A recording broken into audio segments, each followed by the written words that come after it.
traveling is just like running away from the reality. You're like you were scared to face the reality sometimes. But the first thing is you always take yourself with you wherever you go. Someday I want to write a book. A lot of people keep asking me the same questions all the time, like how did you learn all those languages?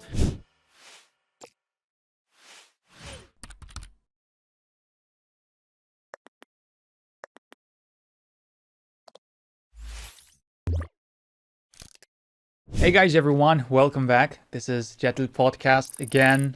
Nice to see you. We had a kind of long pause, but today we are back at our new studio. Just take a look. It's all fresh. And let me introduce our second host, as usually, beloved. The Kung Fu Master, man. I'm going to put on my glasses because I look sleepy. You just came from Istanbul, bro. Yes, I just landed. Came back from You always keep Istanbul. busy yourself. I mean, of course, man. Don't you like burn out or something? Like, I do. I do. I travel, I burn out, and then I recover, and then I do it again. And you come here and you recover, right? You just yeah, man. It's good to see you. We had a long break. Absolutely, yeah. And summer here in Kazakhstan. Yeah. I hope you're going through a good and so the summer season. We start the summer season off with a new guest. With a special guest today. Yes. Yeah. Today we have an author, a writer, Victoria Preston, straight from London. Thank you. Welcome. It's not her first time in Kazakhstan, by the really? way. Yeah. She's been here before. But today we are welcoming her, and then congratulations on your book that's been translated into Kazakh. Thank you. For the first time.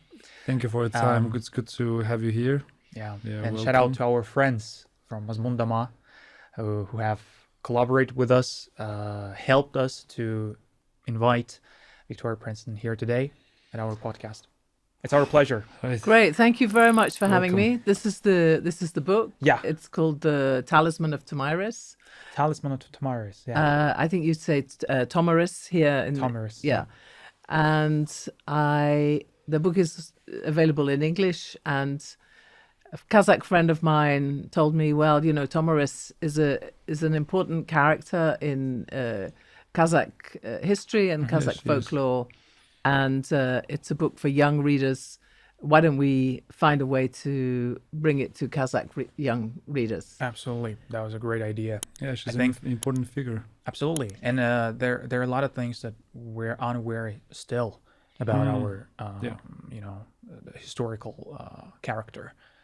Well, a lot of new things are coming out. Yeah, yes. It is. And then the film that's been released recently, right? Do you remember Tomiris? Yeah, I think it's been 7-8 years already. Or 7-8 years, yeah. Yeah, well, that's a good film. I like good. it. Have you, by the way, watched that film? No, I haven't seen the film, but I encountered Tomyris originally because I've been writing a book about the history of women in combat. Oh. So from Semiramis, the queen who, by legend, created Babylon, and the book goes right up until the present day to the people fighting, women in militaries fighting today. And so I spent a lot of time researching, and of course some historical figures, and I was in Babylon, as it were, and of course I encountered Cyrus the Great, and soon after I encountered Cyrus the Great, I encountered this queen of the Masagitai, and it's a great story because she essentially defeated what was the most powerful man in the world at that time. Absolutely. So she deserved her own story. So That's interesting. I'll probably take some time and read this book. Can we get a copy too? Yeah, Yes. I think we can. I can Nice. gift you. I'll sign it thank afterwards. you so much. Yeah, with your sign. I want my daughter to read it as well. Absolutely. So I wanted to bring this very historic story into the modern era, and so shall I tell you what's in the story? Yeah, sure. Okay. Maybe the brief. Yeah. So but I'll be brief. Yeah. There's an English girl.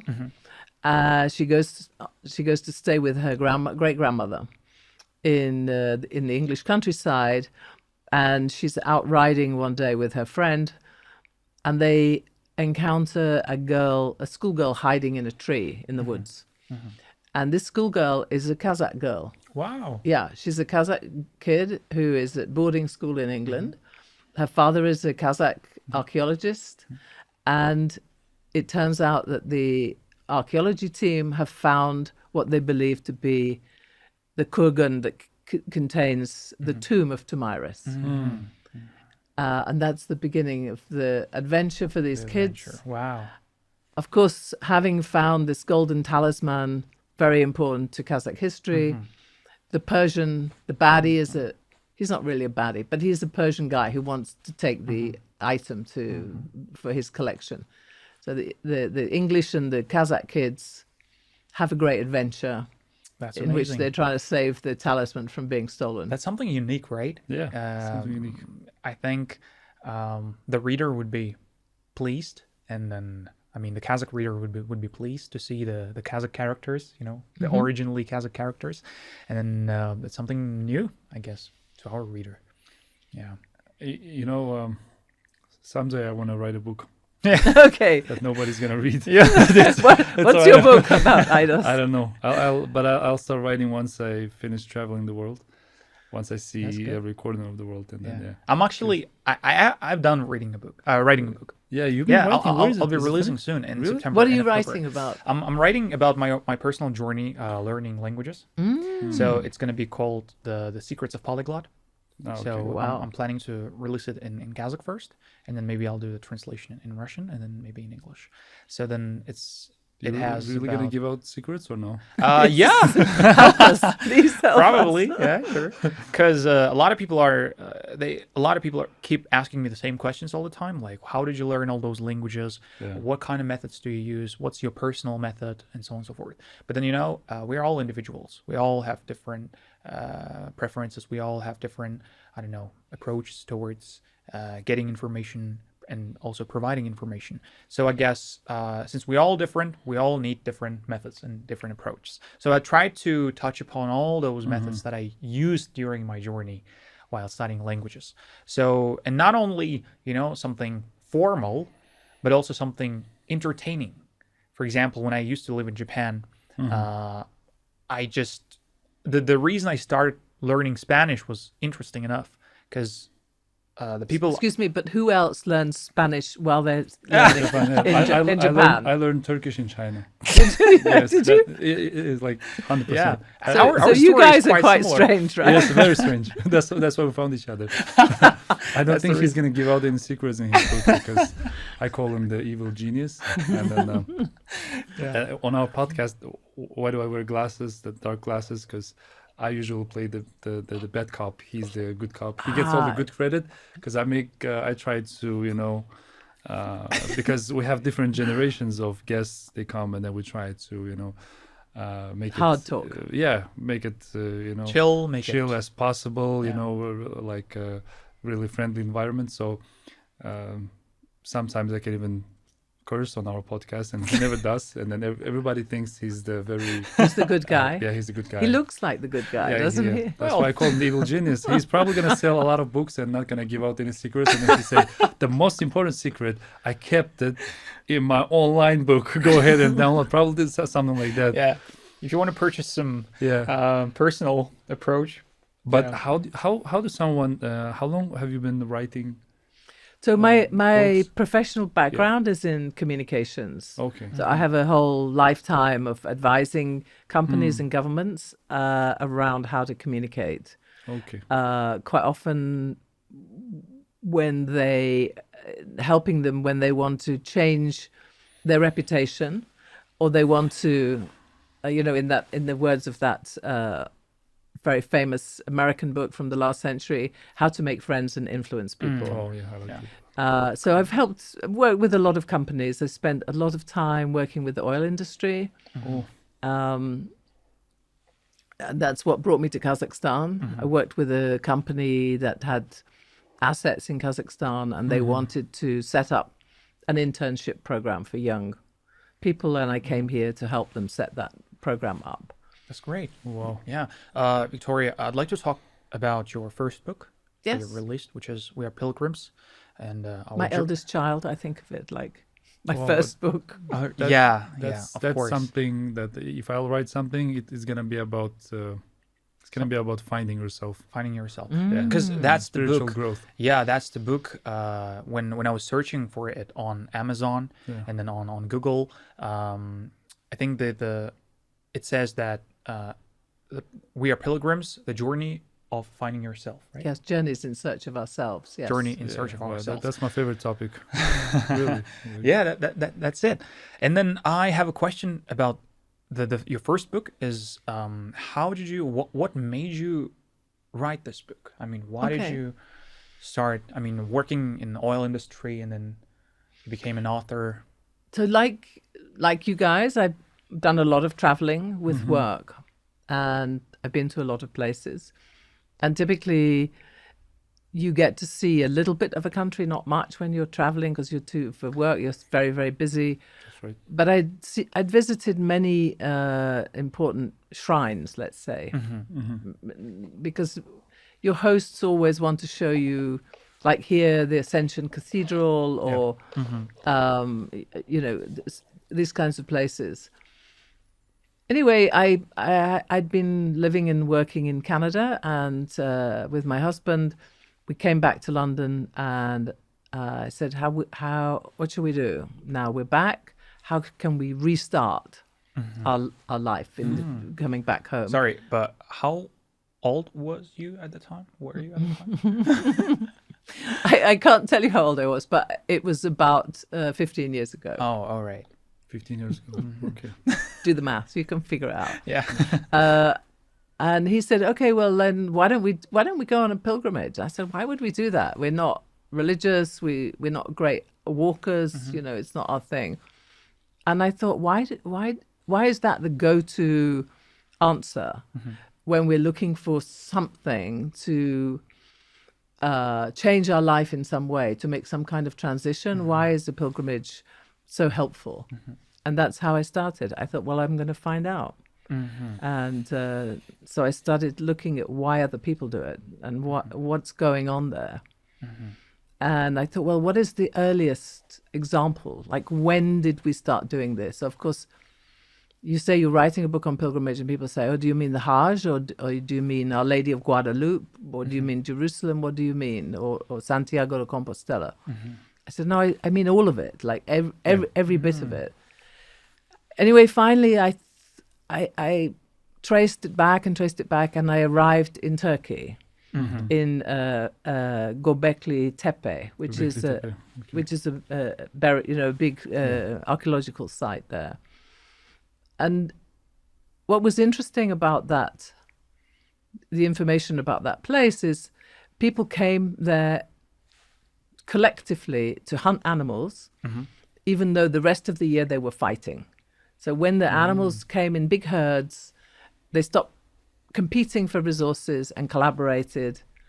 And it always happened in the spring because that's when the new grass comes. And they knew when it was the app that told them now is the time was the moon, right? So when the moon and the solar system come together, okay, this is the moment we're going to go to this place. They would do the hunting, and then they would have a huge feast, and together. So this is a kind of pilgrimage, and what the archaeologists found was there was no city there. And so this German archaeologist said, first came the temple, then came the city. So this idea that we came together for ritual long before we ever lived in large communities, that was the beginning. I have one more question about the pilgrimage itself. Is it necessary for pilgrimage to have its religious context? Like, is it necessary to have it, or it's simply is defined as relocation? Like, that's a great question. There are many, many different definitions of pilgrimage. Sometimes people say, oh, yes, I go on a pilgrimage to Oxford Street every Christmas to do my Christmas shopping. And then, no, that's not a pilgrimage. Or they say, I went on a pilgrimage to what is it called, Graceland, to see the home of Elvis Presley. Okay, fine. I think really a pilgrimage is when you are on the journey. So the destination is really, in a way, it allows you to make the journey. It gives you the purpose, but the journey itself is really the pilgrimage. Okay. And I think what happens when you're on pilgrimage is you're not anywhere. You're in this sort of liminal place where you're removed in time and space from home or and you have time to think about other stuff. I couldn't agree more. How That's different how I it is also think. than the traveling, maybe traveling around the world. Can we consider it as a kind of pilgrimage, or?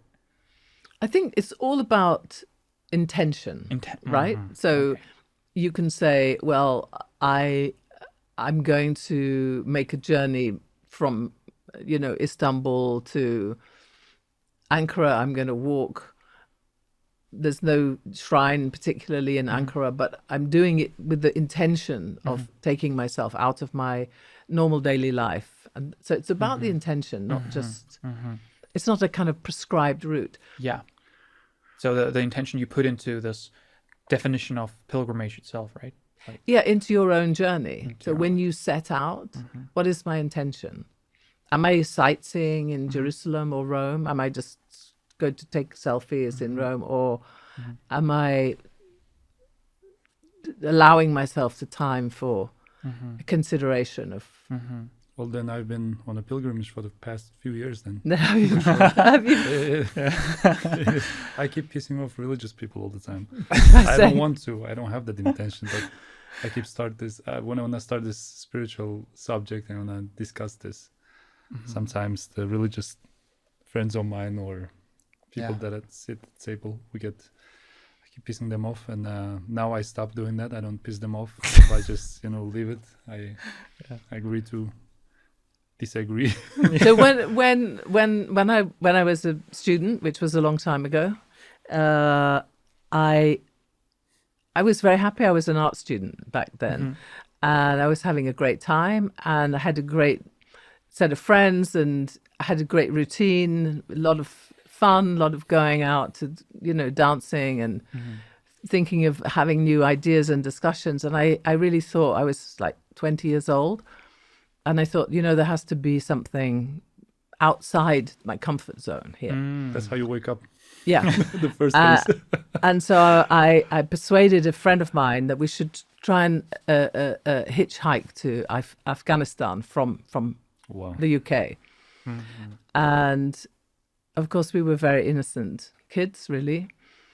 And in fact we got as far as Tehran, and then we there were lots of reasons we didn't go any further, but let's not discuss them. But but the first place that we came, we were hitching, in trucks, taking lifts in trucks, and don't try this at home, I would say. And we came to Istanbul, and then we were in a big truck with a Turkish driver, and we came over one of those hills, when you're coming into Istanbul. And then suddenly there were the minarets, and the city was so beautiful. And that was for me, that was the moment of awakening of a new world outside. Yeah, interesting. Друзья, крутые новости. Официальным партнером Jetil подкаст теперь является компания Apacer. Наши друзья производят переносные жесткие диски со сверхскоростным интерфейсом. 1 терабайт, 2 терабайт, красный, желтый, синий. Вы можете выбрать абсолютно любой, подходящий именно для себя. Давайте попробуем сделать небольшой анпекинг. Открываем коробку. Здесь у нас синий с 1 терабайт памяти. И Slim. Вот так. Смотрите. Это получается у нас жесткий диск. Кстати, он у нас водонепроницаемый, водоустойчивый. И кабель USB, конечно. Все это, друзья, вы можете приобрести на официальном сайте Apacer или же по инстаграму, который мы прикрепим в описании. Покупайте, поддерживайте наших партнеров и будьте вместе с нами. Every time you start telling us about the book we're pilgrims, another book comes to my mind, which is Paul Coelho, The Alchemist. Yeah. And then one of the main ideas of the book is that happiness is somewhere close. I mean, you don't need to go somewhere further because I mean it's somewhere. I mean, you're looking at somewhere there, but it's actually here. I mean, and then the traveler himself, the alchemist, he comes back to the happiness he was looking for, right? To his own land, to his own people, and so on. I mean, so it kind of another question appears is that how important do you think traveling itself for? I mean, because sometimes you know there are a lot of people who claim that traveling or pilgrimage, in some sense, might be something that you're looking, but everything you were looking for is here. Yeah, that happened to me so many and now, times. yeah. And then some people say that traveling is just like running away from the reality. You're like you are scared to face the reality sometimes. Because I see a lot of people who travel a lot, but I can't say they're happy enough to, you know. But it definitely helps. I think traveling helps you to get there faster, because at the end you'll find that it's been always here. Yeah, you know. But the first thing is you always take yourself with you wherever you go. Yeah. So right, you don't leave yourself at home. Yeah. But what you leave behind is a lot of distractions of the everyday. Yeah. And you can be a particular version of yourself. So when I took the road to Rome, you know, the Via Francigena, which runs through, well, it actually runs from England right all the way through to Rome. But I walked a section of that with a very old friend of mine who I was at art school with. And so we made that walk, you know, over whatever, 10 days walking. And of course, these pilgrim routes, you fall into line with other people who are making their own personal journeys. And so all the things that you have in your everyday fall away. And actually what I discovered on that journey is I discovered my 20-year-old self, right? So I reconnected with that version of myself. Yeah, absolutely. And that was like a total joy because I'd forgotten about her. Yeah. She was in a long way in the past. But that's liberation, freedom, you know, meeting complete strangers and spending days walking with them. That was a thing of my Interesting. Yeah, because I've been traveling quite a lot recently, either due to my studies. Also, I went to Japan and then I came back here. And then once you taste how traveling is, you can't stop. You can't stop, right? Yeah. You keep traveling again and again. I mean, you look did you for notice, other like while traveling, a day seems like a week or a few days at least. Absolutely. It's like your morning time is one day, your lunchtime, and then for evening, longer. the night. Yeah. It's always like that. Like, and then I look back and I was, it's been just 5 days. It felt like a month. Felt like a month. Yeah. So like it slows you stretch the time, and then like you said, you forget about all the routine work. Like kind of nobody can reach you, so that you kind of don't think about anything else. But it definitely helps. Yeah, but that's another issue. I mean, in my personal opinion, I mean, aren't we just getting ourselves into this trap of keep traveling to look for, I mean, something? Because whatever it is, I like this trap. I'd rather stay in this trap than I mean, being a lot of people, drug addict or something else. Unfortunately, a lot of people suffer from a lack of traveling. You know, but they don't understand. I mean, once they travel, they start this, and then once they cannot afford themselves to go to another journey, I mean, they struggle. They should work harder than. So I look very broadly at the topic in the book, and one of my favorite, my personal favorite pilgrim sites is Walden Pond in Concord, Massachusetts. And it's where the very early writer on the environment, Henry David Thoreau, went, and he lived in a hut on the pond, and he wrote about this experience of taking himself out of the world. I mean, he was a bit of a phony because his mum lived about 3 miles down the road, so he could always go home for dinner. But he wrote this very influential book called Walden, and influenced many, many other environmentalists, and one of which was a Scottish-American guy called John Muir. And John Muir was the real deal, right? He went and lived in Yosemite. He spent winters living out in the mountains, and he wrote about it. And his writing is fantastic. And he says, you know, I went out, but I found that going out was really going in. So to go out was to really go into the world. You know, it was to go into the world, to feel the natural world, and to also. I mean, those guys believed that they would have their spiritual life through nature, right? Not through the priest or the church, but directly communing with nature. That was their view, and it's a powerful my idea. Type of people, yeah. No middlemen. No, that's exactly while searching for the Lord. that was exactly their idea. They said, you know, the founding fathers of the US came here because they were fed up with the organized religion. They came here so they could commune directly with their Savior, you know, their Lord. And over the period of 150 years, all that infrastructure of middlemen had gone back into place. You know, rules: you can do this, you can't do this. They said, okay, we're going to set this aside. They founded this transcendentalist movement, and they said, okay, we're going to commune directly with the creator of the universe through the things that spirit created, which is the natural world, the mountains, This topic has been chasing me for a few days.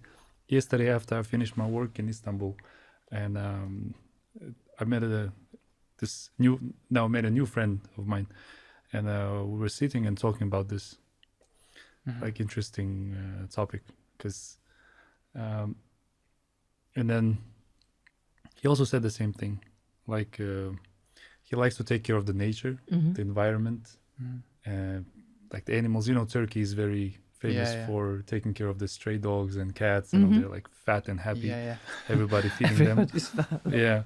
So, and then we kind of shared a similar view on this because, like you said, if these people say that God is in everything around us, in everything that's alive, nature, grass, whatever that has life in it, animals, then we are also the creatures. Then his part is also in us. Yes. Yeah. So we've been discussing this topic just yesterday.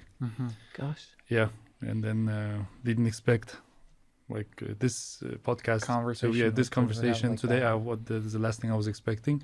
But this type of things I look at as messages, because I think that's how Just God connecting the dots, right? That's how God talks to you through people, situations.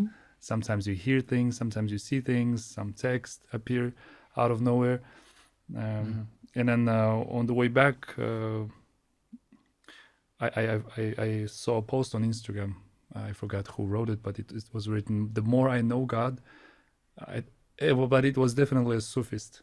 Okay. Yeah, it was written that the more I know God, the more I cannot call myself a Christian, a Hindu, or a Muslim. Yeah. So I think that's a kind of the realization that I had when I finished. I spent about 3 years researching and writing the book, and I started to see all the similarities between different faith groups, and the biggest similarities were to do with these kind of materials: wood, water, stone, involved in the rituals, involved in kind of sacred materials being used in these religions. And of course, these come from very and also these seasonal festivals, pilgrim festivals, are always arranged around either the lunar cycle or the lunar solar cycle together. So the Hajj is just around the cycle of the moon, and Passover, for example, is the coming together of the first moon after the first harvest is timed, and so on. So it's all tied into the natural world, and it's tied into our very early realization we must have had in those very early eras of humanity, where we recognize that we're completely subject to the forces of the natural world. I mean, drought, rain, cold, heat. We know we're dependent on that. Exactly. And now we've come all the way back, after 20, 30,000 years, realizing that we have the climate, and we need to not make a mess of it. That's right. But it's like at the same time you can see that we're living in this modern times, but somehow the world lost communication skills between each other. Yeah. Paradox, right? It's weird. But what I like to do while I'm traveling is I just look at people, and then you just look at them and you realize we're same, we have one sun and one moon above us, breathe the same air, and then. So a friend of mine told me recently, I don't think it'll be the climate change or biodisaster which will destroy the human race. It'll be the fact that we stop listening to each other. Yeah. Which is going on already, I guess. Yeah. Due to everything's going on in the world right now. So, yeah, man. I people just don't listen to each other. landed in Istanbul, and then people keep sending me a lot of news. Like, so many things happened just in a few hours. That you were in the air. Yeah. And then I was so close to that, part of the world. I was hoping, please, just, let me get home first. Too early. I guess right. Because I still didn't find my mission yet. Hold on. So I'm still looking for I'm still searching for myself. Please give me some time. Yeah, exactly. That's right. Yeah, Victoria, it's interesting how your first book was about your personal, well, I guess to some extent it was about your personal journey. And then you also touched upon those important questions that kind of we all searching for, right? People all have their questions, man. I don't understand why do people act like they don't think about these things. Well, you go outside, you look at them like everyone is acting like they know what's going on, like everything is under control. That's right. And it's weird. It's always about those 80% of population, and then the 20%, the most, I'd say the 20% that changes whole 80%, it has an impact. Well, it's been always like that, man. 10% of those who, go for something, well, the negative 20% and the positive 20%. But I think Eidos is right that everybody is thinking about this stuff, really. Yeah. I mean, we're deep, yeah, for sure. We're all wondering what it's all about. I mean, when I was writing the book, I took a walk to Ely Cathedral, which is a really big. It's built in the fens. You can see it from miles and miles around. It's the highest point of land in that part of the east of England. And I walked with a friend of mine who was a Taoist, but he'd been brought up as a Catholic. And he Taoist. So we got into the cathedral, which is a very beautiful building. It's absolutely huge, and we were at the altar rail, and I was taking a photograph. So I knelt down because I didn't have a tripod. I'd been walking, and we started talking, and he said, even if all of this was taken away tomorrow, if we destroyed all of this, all of these world religions, all of this church, everything else, the day after we would begin again, because we still don't have the answer. We need, religion gives us a kind of framework for that question. What are we doing here? Absolutely. Yeah, I consider religions as, it's different instructions. You pick whatever you like, and then as long as you understand the message and don't, because unfortunately, a lot of the people, they don't understand the message. I don't think God wants to separate people. I agree. I don't think that the point of the religion is to separate. I'm right, you're wrong. How lucky you are. You were born Hindu, straight, right, to the right religion. Or I was born, like they say, I'm a Muslim, and so I got lucky. I don't think... It's not a point of the religion itself. Yeah, I don't think... if that mattered, then, I don't think God will create such... Like, look at us, like, different ethnicities, cultures. If this particular group or race of people or ethnicity, doesn't matter. If they're on this planet, that means they're needed here, That's something I've learned for the past couple of years. It's just accept. Yeah, sure. The world citizen, right? I used to think I'm keep traveling because I can't stay in Kazakhstan long enough because of the mentality differences. I can't hang out with people like him. Open-minded. The evil genius. You can discuss anything. And then you kind of, he grew up in Japan, I grew up in China, among other foreign students. And then it's weird because I have friends from everywhere.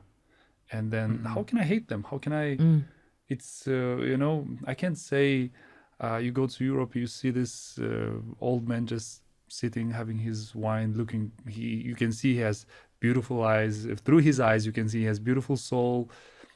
He's just vibrating with a good energy. I can't, something doesn't, sit right here, that thinking, oh, this guy is not religious. Yeah. He's going to burn in hell.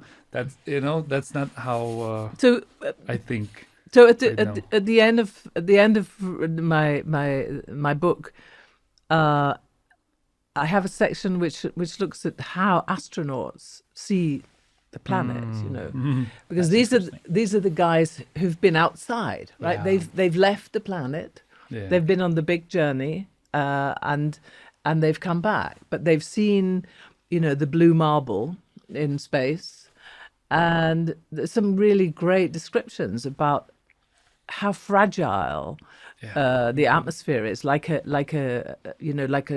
cover on a nutmeg, this mace that you get around a nutmeg. And then another astrophysicist, Carl Sagan, says, everybody who ever lived, whoever fell in love, whoever was killed in war, whoever began a war, whoever built a monument, whoever wrote a book, whoever painted it, all of those people lived here, right? Yep. That's where they lived. They lived here. So this is it, so essentially this is it. Look after it. There is no other escape planet. We like to think we're all going to go live on Mars or farm or do mining and all these other planets. But this is our home, right? Exactly. And how many billion people here? Yeah, absolutely. These are our neighbors. We're neighbors, all of us. I was looking down from the window on a plane, and then you see the surface. It's just 10,000 kilometers away, and then you see the surface. It looks very smooth. Just if a hand that can be big enough to just touch it, it will be very smooth. Yeah. But and then you start realizing if you get close, it's just mountains and rocks, it's bumps. It's gonna be very hard, and it's kind of course, one day I also dream of seeing the Earth from space. From the space. But even sitting on a plane, you realize how small we are. And then how united we are actually, because just a couple of hours ago you were in another place with different total culture, and you end up here where this thing, particular one thing, it's absolutely normal, and which is not normal in that place.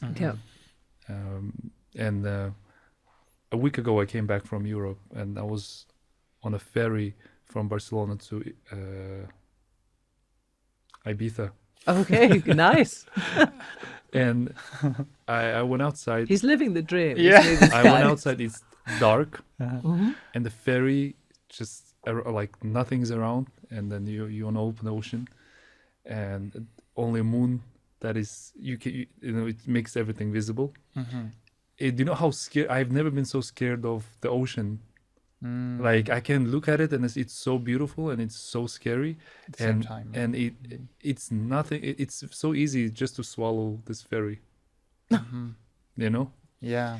And then that's how you actually kind of understand that, and I felt like, oh my God, Yeah. God is so powerful and it's just around us, and you don't even realize. So immense, right? Yeah, we're so in our heads that this is our technology, we control this and that. So in December, I was working with a digital company called Jetil, actually, and we sponsored 4 women to row across the Atlantic. Oh my God! It's part of To row, I mean, yes, like, in a rowing boat, and I know, and my wife gets tired wiping windows.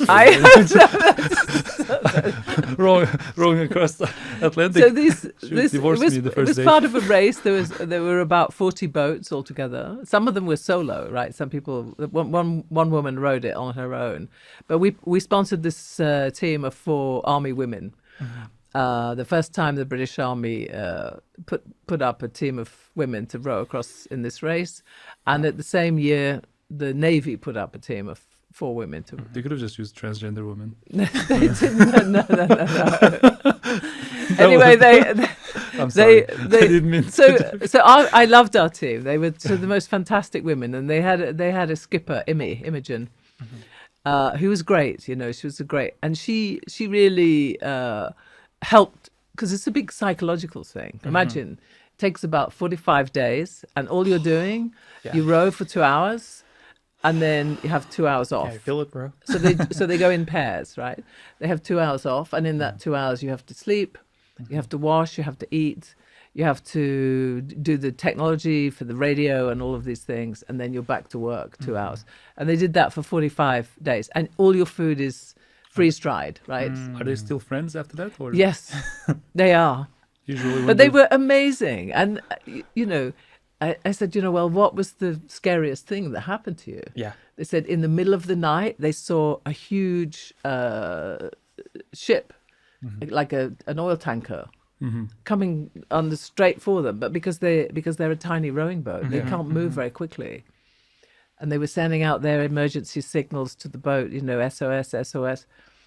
And at the very last minute, the boat saw them, because even if it comes near them, it would suck them under. Yeah, sure. And at the very last minute, it changed course.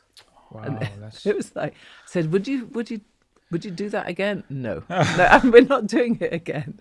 Once was enough. It was a big experience, but yeah, that's something even men wouldn't do, probably. Yeah, I think there were a lot of boats, so a lot of men, 4 men, 2 men, 2 women.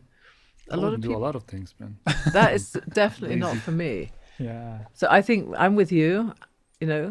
While those women were rowing across the Atlantic, I flew backwards and forwards to the States and to Brazil, like 3 or 4 times back across that same ocean. And every time I got home, those girls were still rowing. Yeah.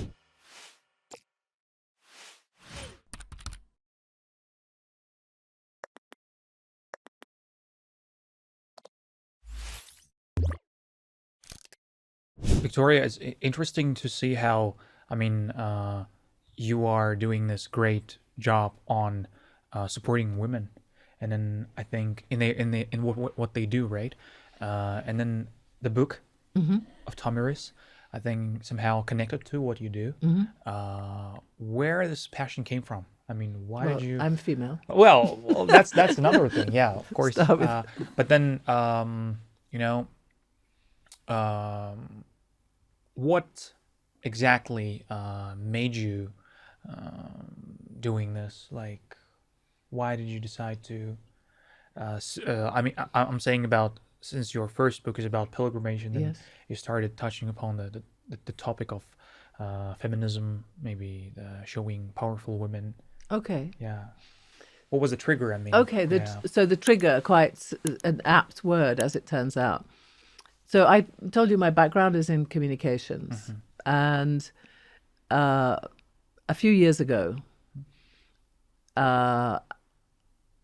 somebody asked me if I would help the British Army with some communications. And I said yes. And I went to a conference for the army, and there was a big auditorium. There was about 1,000 people in it, and only 6 of them were female. And it made me ask the question, why are there so few women in the military? And this was a kind of very senior level event. So they were all officers, but only about half a dozen were women. And so I asked somebody, why are there so few women represented in? Well, because there hasn't been enough time for them to rise up through the system.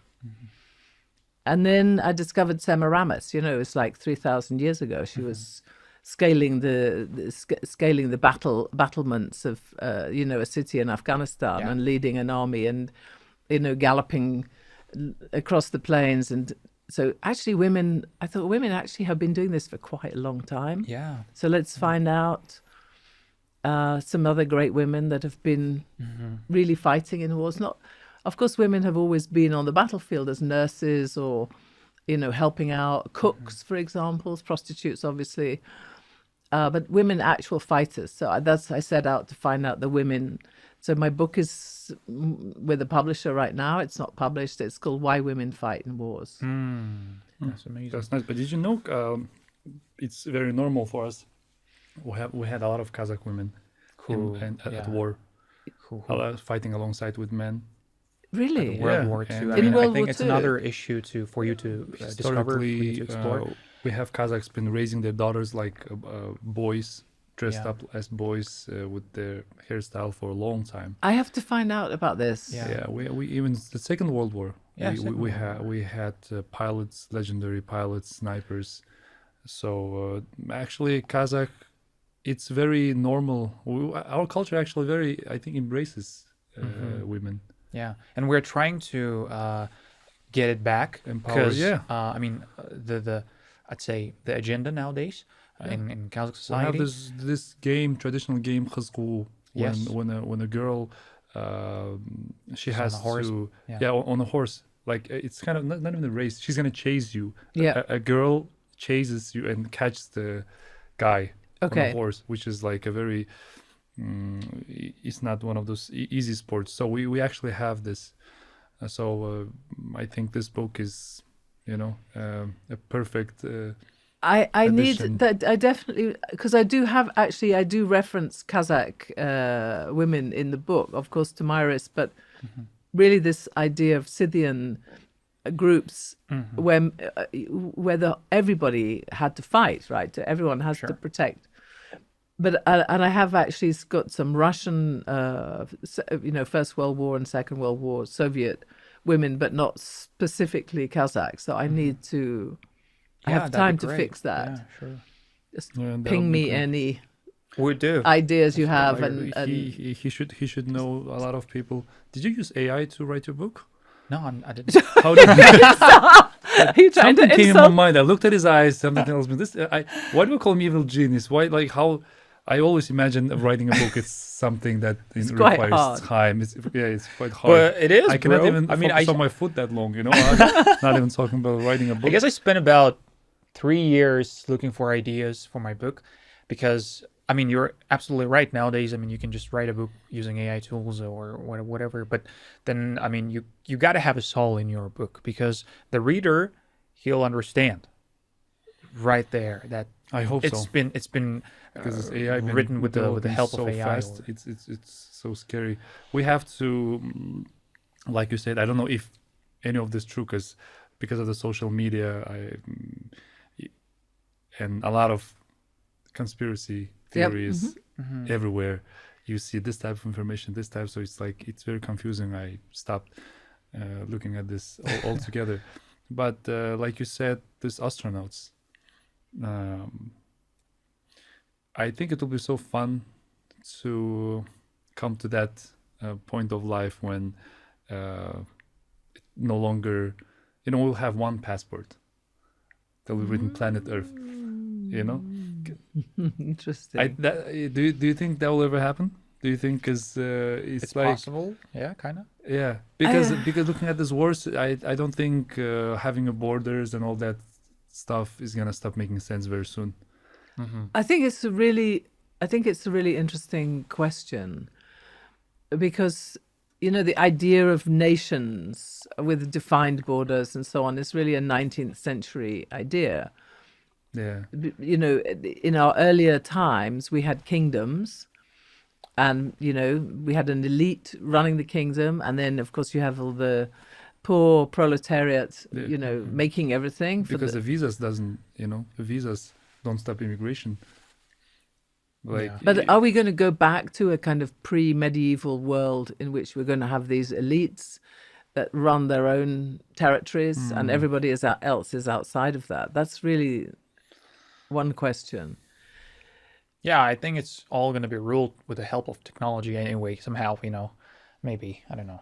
Because it's starting to, I don't know, lose sense. We are so mixed, and I keep trying to, looking at somebody, even this little French girl this morning, I dropped her off at whatever she was going, just near the airport, and she's also mixed. I can't find, and when you trying to trace down and ethnicity, it goes back to they're coming from this and that and this ancestry. Like, there's no point of hating each other. It's been like long time ago. We can go back. I'll probably end up being, I don't know, 60% Mongolian. I don't even know, because I don't know who you're gonna come out as, but I'll be very interested in. I'd be very interested to know where you come from. Yeah, is what he's saying. I think he'll have some Japanese blood. I think, I don't know if we're going to be. The future means we're going to be divided by national or racial grounds. I think we're much more likely to be divided by privilege and less privilege. So I think if you look at the very, look at the very rich and very privileged people in the world right now, they can have exactly what they want. They can take over the entire city of Venice to get married, for example, because they can afford to do that. And then there are people who are completely and utterly and desperately poor and starving, who will do anything to kind of try and improve the chances for themselves and not just themselves, their children. So if you look back at if you go back to pilgrimage, and you go back to the Bhagavad Gita, in which pilgrimage is mentioned. They mention, it will save you until the 7th generation. So if you make this journey, it doesn't just save yourself, it saves the next 6 generations.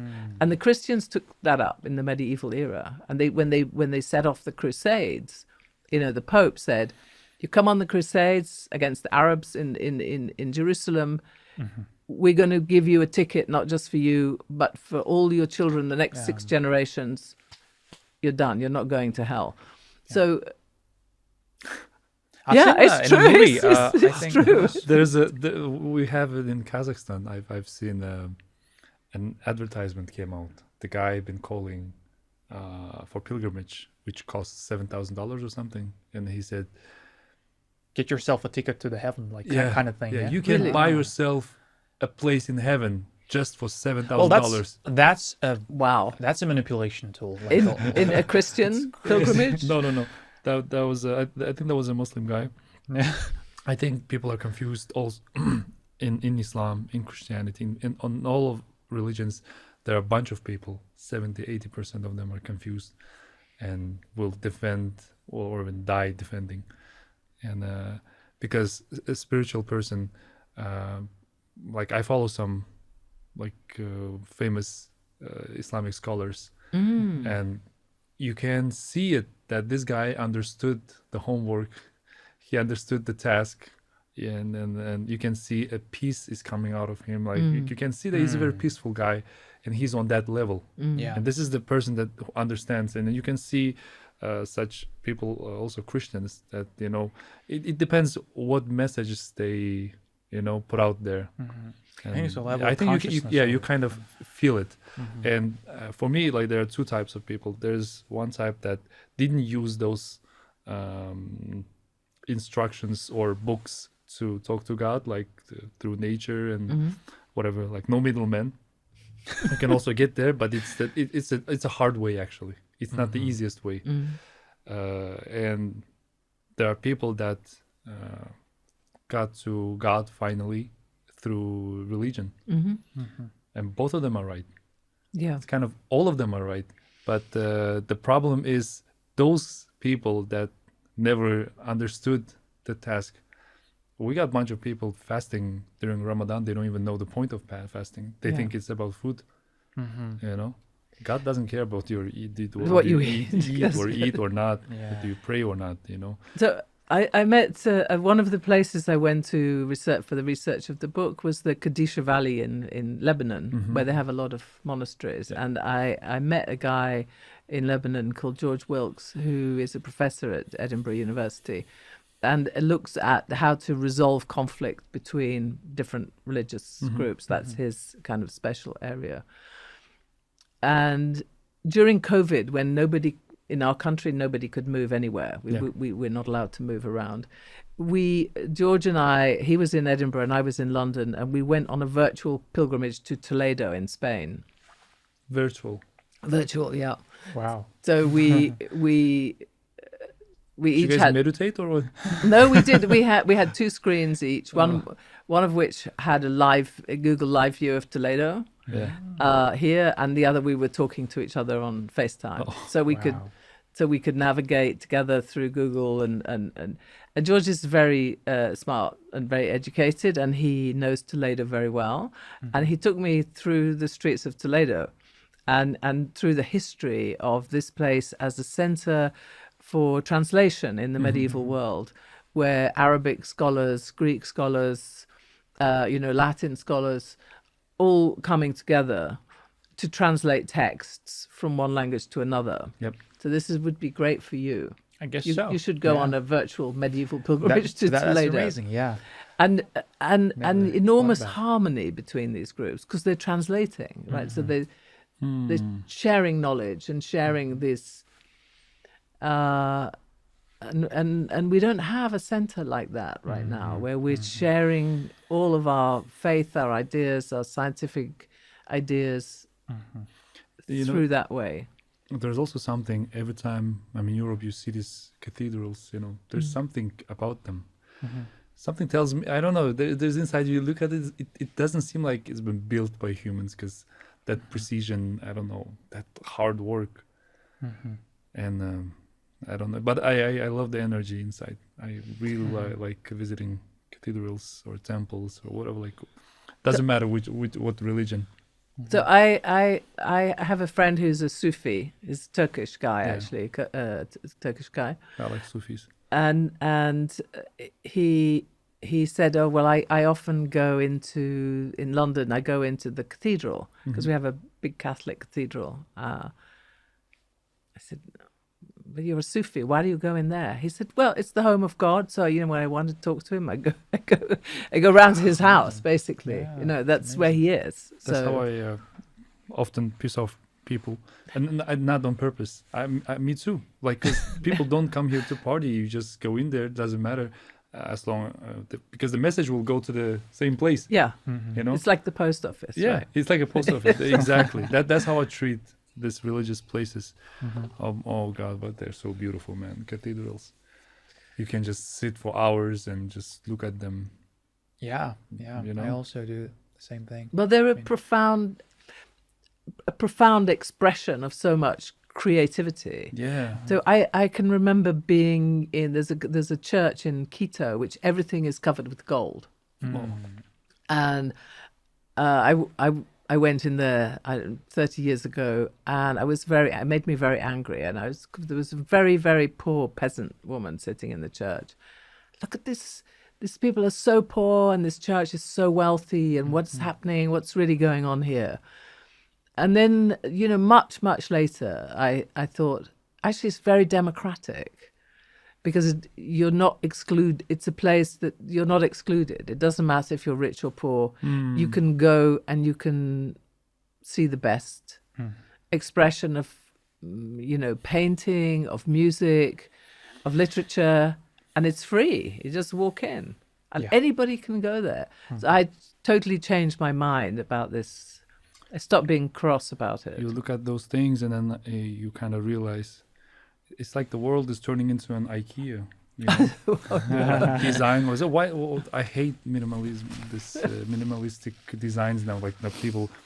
How about those old school silverwares? Yeah. Like they're so beautiful. Yeah. The walls, how people used to, decorate the walls, whatever, like your house. Now everything's so simple and plain and gray and this colors that, it's starting to drive me crazy, to be honest.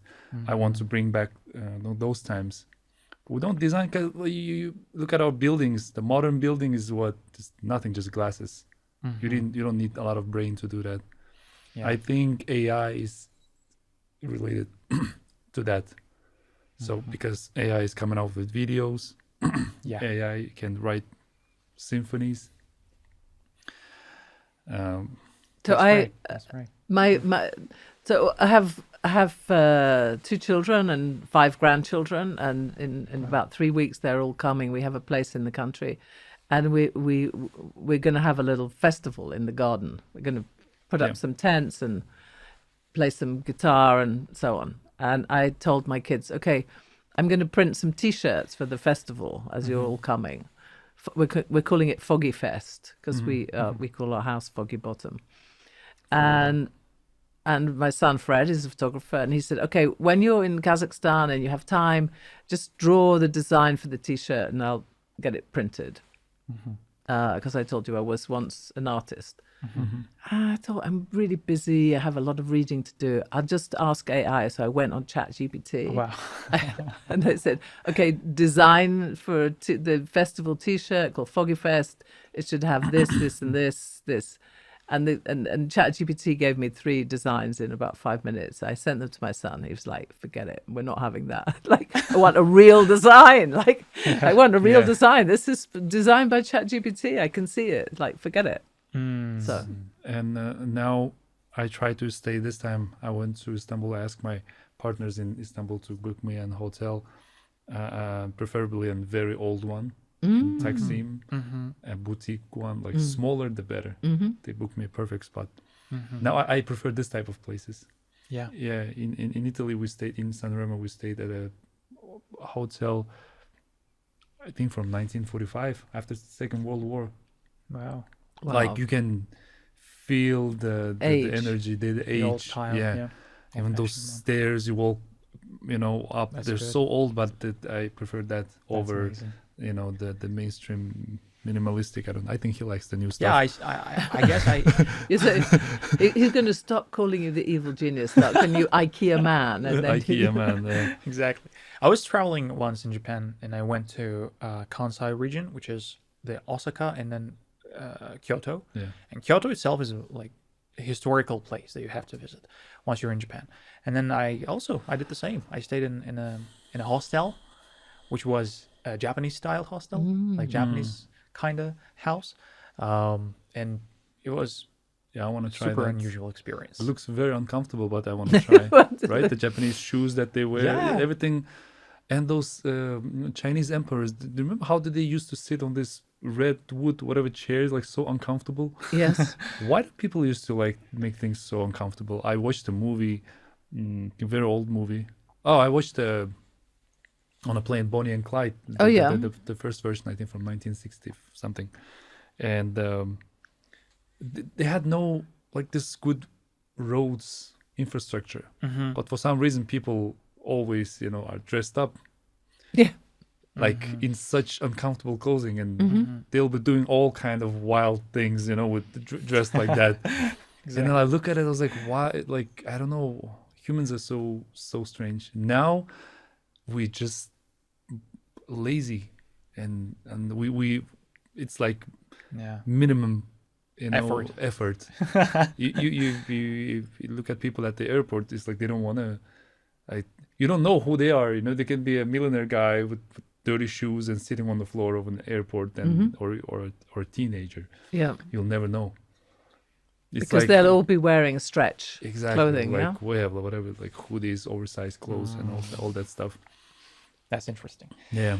Victoria, it was great talking to you. I have one more question related to your further books, maybe some of your plans, maybe for the upcoming years. What are your plans on your next books? Well, I'm going to finish off my Women in Combat book, my Women Warriors book. I have some editing to do. I have to put some more Kazakh content in there. Yeah.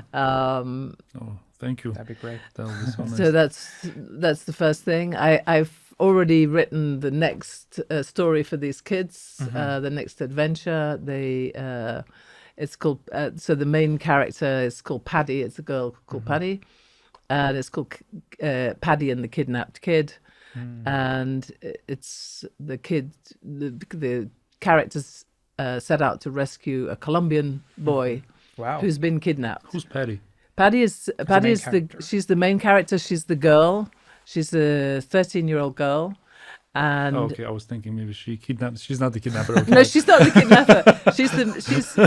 She's actually the narrator. So it's written in the first person. Okay. So she's telling the story, and like a lot of characters in children's books that I like, there's no parental presence in the story. She has a mother, but the mother is always working and traveling. So I don't know how she got a mother like that, but. Anyway, she sets out to rescue this kid, and he's a Colombian kid, and the story comes from really the research I did in Colombia for the Women in Combat book. I interviewed a lot of women who had been in the conflict, either as kidnapped victims or politicians or guerrillas, actually themselves. So yeah. We're waiting forward. Thank you. I'll read your first book, right? Thank you. Yeah. And then I'll read this after my daughter finishes it.